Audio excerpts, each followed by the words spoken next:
está fazendo, rapaz? Acho que o rei tem que terminar sua última corrida. Acabou de desistir da Copa Pistão, sabia? Um carro de corrida velho e rabugento me ensinou uma coisa. É só uma taça vazia.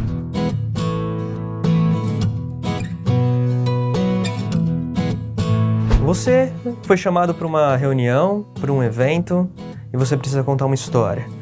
Essa história, se ela for bem construída, ela vai conseguir engajar a sua audiência por mais tempo, e talvez a ideia, a mensagem que você vai transmitir vai fazer você ser reconhecido por um cara que conseguiu ler o contexto de uma forma incrível e passar uma mensagem direto ao ponto. O poder de uma boa história, você já deve imaginar, já deve conhecer.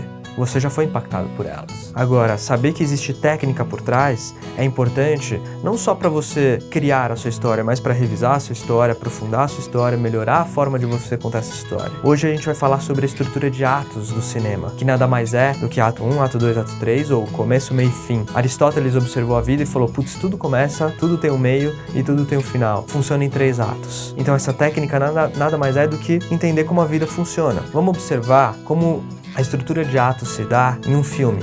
Carros. Vamos mostrar como a transformação do Relâmpago McQueen acontece ao longo de 3 etapas. Por que Relâmpago McQueen? Por que carros? E por que isso tem a ver com você? Porque a história do Relâmpago McQueen pode ser a sua história. Pode ser a história de alguém dentro da sua empresa que tá ali do seu lado e você pode ajudar ele contando uma boa história. Relâmpago McQueen, no ato 1, ele começa mostrando que ele é um cara one-man show. Um cara arrogante, autossuficiente, autoconfiante. Você conhece alguém assim no seu trabalho? É aí que está o paralelo com a vida. Vai fazendo esse paralelo e me acompanha. O ato 1 tem a função de criar uma ambientação e trazer um grande conflito que dispara a história, que faz a gente querer saber onde isso vai dar. No caso do Relâmpago McQueen, a história dele começa na Copa Pistão. Ele é louco para ganhar a Copa Pistão, ele tem tudo para ganhar a Copa Pistão, mas a arrogância, a antipatia, toda a forma como ele leva a vida dele faz com que ele não ouça a equipe dele, não faça o pit stop, os seus pneus estouram e ao invés de ganhar folgado a Copa Pistão, ele empata em primeiro com mais 2 outros competidores. Senhoras e senhores, pela primeira vez na história da Copa Pistão, Um estreante ganhou a Copa Pistão. nós temos um empate triplo. E isso faz com que eles tenham que correr de novo para desempatar daqui uma semana. Ele, todo arrogante, ainda não entendeu, não aprendeu que esse jeitão dele pode levar ele para um caminho que não vai ser muito legal. Um caminho de solidão, um caminho sem amigos e talvez infeliz. Essa pessoa que você pode ter imaginado na sua equipe precisa aprender a mesma coisa. Se ele não aprender o que é empatia, se ele não aprender a se colocar no lugar do outro, se ele não aprender a deixar de ser arrogante e ser mais simpático, esse cara também vai sofrer. O medo de viver uma vida solitária, de não ter amigos, de não ter com quem contar, é um valor universal. Todo mundo tem medo de ficar sozinho, de não ter com quem compartilhar as experiências legais e boas e as ruins também. McQueen está prestes a aprender algo sobre isso. Quando ele se perde e ele fica preso em Radiator Springs, ele precisa conviver com as pessoas da cidade. E ele também precisa voltar para correr a Copa Pistão. E ninguém ajuda ele a voltar. Todo mundo acha que ele merece uma lição e ele vai precisar fazer o trabalho comunitário. E aí ele começa a experienciar o que é não ter amigos. E ele começa a se sentir mal. O processo de mudança só vai acontecer depois no ato 2. O ato 1 ele termina aí, nesse momento onde ele descobre que ele tá sozinho. Aí! Ô amigão! Você aí de vermelho! Manda essa mangueira pra cá pra eu ficar limpo. Onde ele foi? Ele é meio acanhado e te odeia porque você matou as flores dele. O ato 2 de uma história tem a função de complicar a vida progressivamente desse protagonista. É como se o seu funcionário ou você precisasse passar por uma série de situações para começar a aprender alguma coisa. No caso do McQueen, a primeira coisa que acontece é ele vai tentar fugir. Ele vai tentar negar esse destino onde ele vai ter que aprender alguma coisa. Só que a polícia tirou a gasolina dele. Ele não consegue ir muito longe, ele não consegue fugir. E ele é obrigado a voltar. E aí, o Doc, que é o xerife da cidade, enfrenta ele e fala assim, tá bom, você não é o bonzão da corrida? Não é veloz, super rápido? Vamos apostar uma corrida, eu e você. Se você ganhar, você pode ir embora. Só que se você perder, Você vai ficar e vai fazer o seu trabalho comunitário até o fim. Vai ter que reconstruir a estrada. E aí ele todo arrogantão fala, você quer correr comigo? Bora nessa, eu topo. Chega na corrida.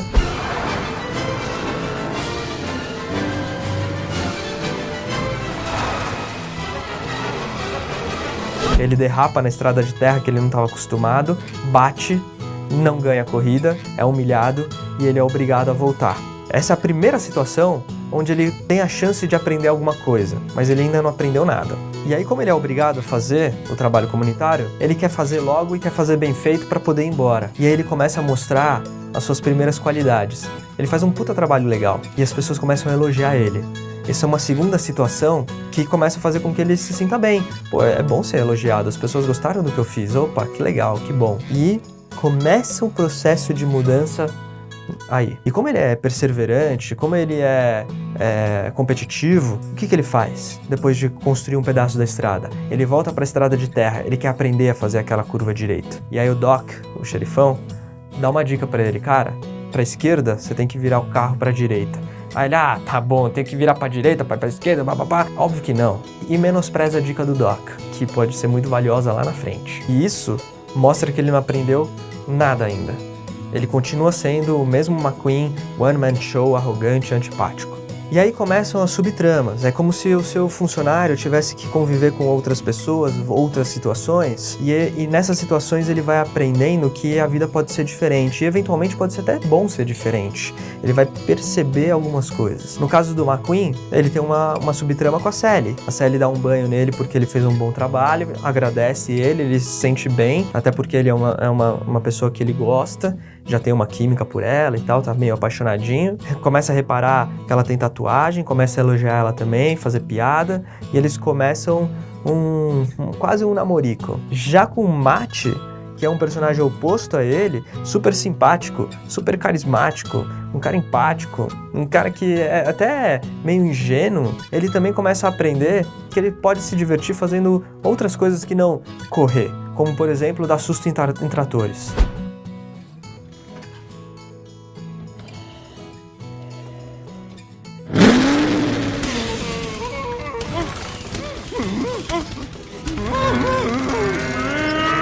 E eles passam por uma situação, uma experiência engraçada de cumplicidade.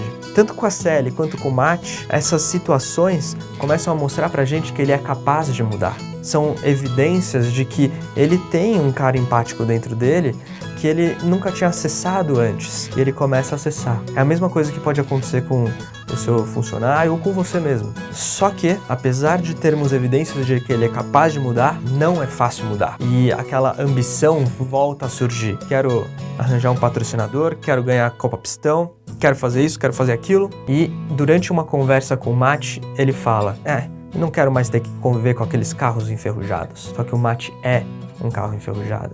E ele pergunta, mas o que tem de errado com carros enferrujados? Aí fala, não. E pela primeira vez ele vive um conflito.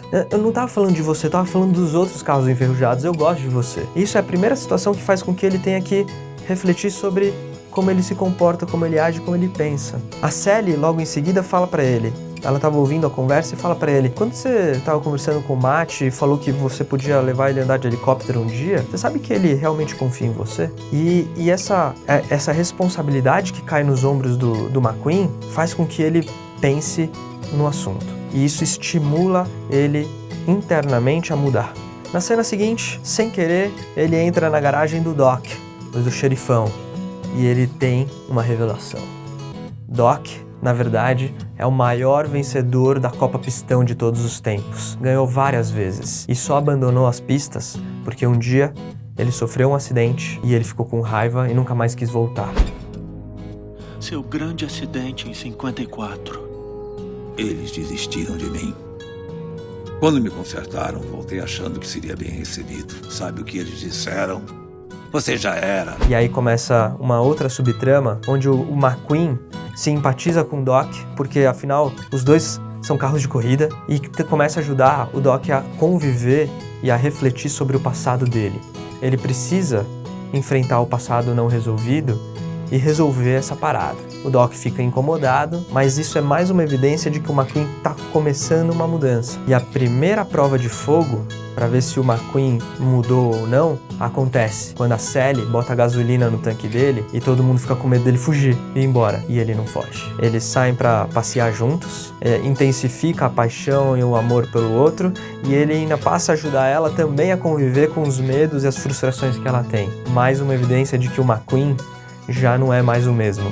Ele usa até a frase: bom, é bom desacelerar de vez em quando. Pro cara que só queria ser rápido, veloz, como um relâmpago, aprender que desacelerar de vez em quando é legal, cara, McQueen já não é mais o mesmo. Ele já mudou. Só que o pior está por vir. E o ato 2, ele termina quando o personagem entra em crise. O mundo inteiro que estava procurando pelo McQueen desaparecido encontra ele em Radiator Springs e leva ele sem ele se despedir da família. E ele tava meio que querendo ficar, não tava querendo tanto ir embora. E isso bota ele em xeque. Será que ele vai voltar a ser o carrão de corrida arrogante, etc? Ou ele vai pegar todo o aprendizado que ele teve e vai viver uma vida diferente? Não é aí.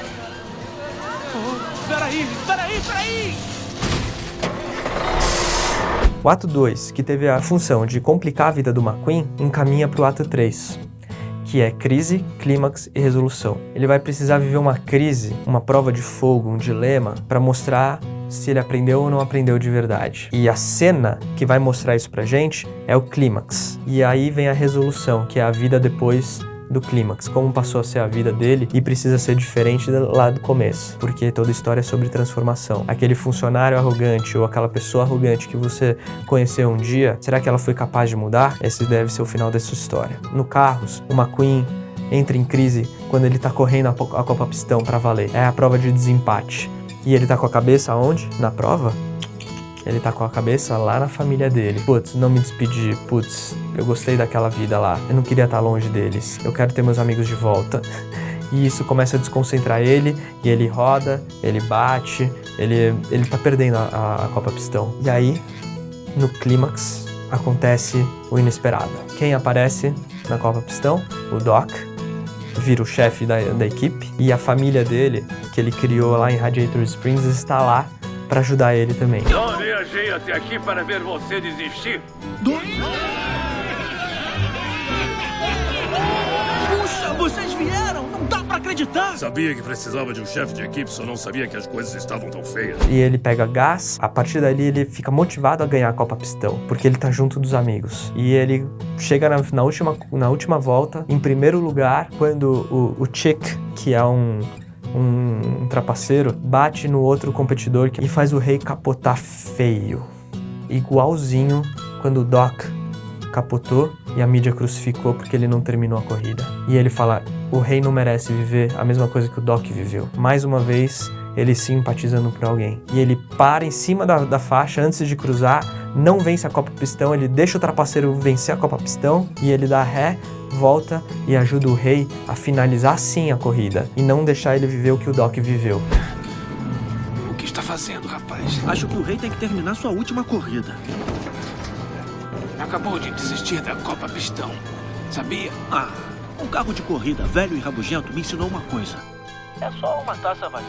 E essa é a maior prova de todas de que o McQueen finalmente aprendeu a viver uma vida com amigos, de empatia, de cumplicidade. Ele já não é mais um one-man show. Ele prefere viver uma vida feliz ao lado dos amigos. É como se você tivesse, ou seu funcionário tivesse, todo o potencial do mundo para ser alguém incrível dentro da sua empresa. Mas o seu comportamento, o seu jeito antipático, autossuficiente, arrogante, não estivesse deixando você chegar lá. E você vai precisar passar por situações para aprender que você não pode ser desse jeito. Que apesar dos seus superpoderes, o seu comportamento conta tanto quanto ou mais para você ter sucesso onde você tá. Não adianta chegar lá sozinho. Você precisa chegar lá com alguém. E aí sim você atinge o seu potencial máximo. Ou seja, é uma puta história. Uma puta história de aprendizados e transformações que servem pros filmes e servem pra vida. Com quem será que o McQueen vai casar? Vai depender.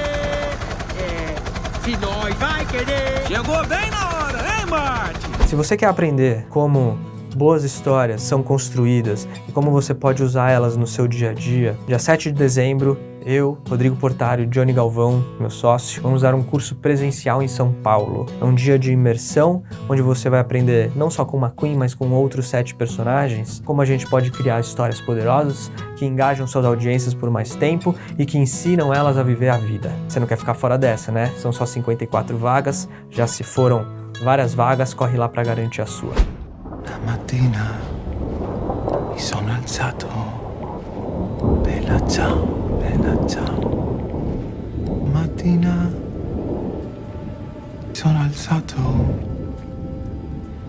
e ho trovato l'invasor. Walt, please, please just hear me out, please.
Say my name. Heisenberg. Goddamn right.